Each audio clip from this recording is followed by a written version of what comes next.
ನನ್ನ ಅಕ್ಕ ಊರಿಂದ ಬೆಂಗಳೂರಿಗೆ ಬರ್ತಾ ನನ್ನನ್ನು ಕರ್ಕೊಂಡು ಬರಬೇಕು ಅಂತಿದ್ದಾಳೆ.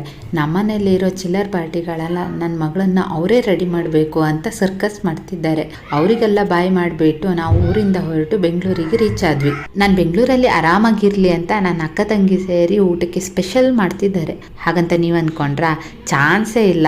ನಾನು ಅಡುಗೆ ಮಾಡಿದರೆ ನಾಳೆ ಬೆಳಿಗ್ಗೆ ಆದರೂ ಮುಗಿಸಲ್ಲ ಅಂತ ಹೇಳಿ ಅವರೇ ಅಡುಗೆ ಮಾಡ್ತಿದ್ದಾರೆ. ನಾನು ರೋಗಿ ಬಯಸಿದ್ದು ಹಾಲು ಅನ್ನ, ವೈದ್ಯ ನೀಡಿದ್ದು ಹಾಲು ಅನ್ನ ಅಂತ ಅಂದ್ಕೊಂಡು ಆರಾಮಾಗಿ ಓಡಾಡ್ತಿದ್ದೀನಿ. ಊಟಕ್ಕೆ ಜೀರಾ ರೈಸ್, ದಾಲ್ ಮತ್ತು ಪನ್ನೀರ್ ಟಿಕ್ಕಾ ಮಾಡಿದ್ರಾಗಿತ್ತು. ಟೇಸ್ಟ್ ಮಾತ್ರ ಸೂಪರ್ ಆಗಿದ್ದಿತ್ತು. ಫಸ್ಟ್ ಟೈಮ್ ಇಷ್ಟು ಚೆನ್ನಾಗಾಗಿದ್ದು ಅಂತ ನನ್ನ ಅಕ್ಕ ಹೇಳ್ತಿದ್ದಿದ್ಲು.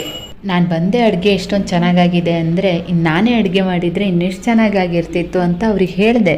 ಅವರಂತೂ ಕೇಳೋದ್ರಲ್ಲೇ ಇರಲಿಲ್ಲ. ಏನು ಮಾಡೋಣ ಹೇಳಿ. ನೈಟ್ ಮಕ್ಕಳಿಬ್ರು ಮಲಗಿದ ಮೇಲೆ ನಾವು ಪೋಲಾರ್ ಬೇರಿಂದ ಐಸ್ ಕ್ರೀಮ್ ತರಿಸಿದ್ವಿ.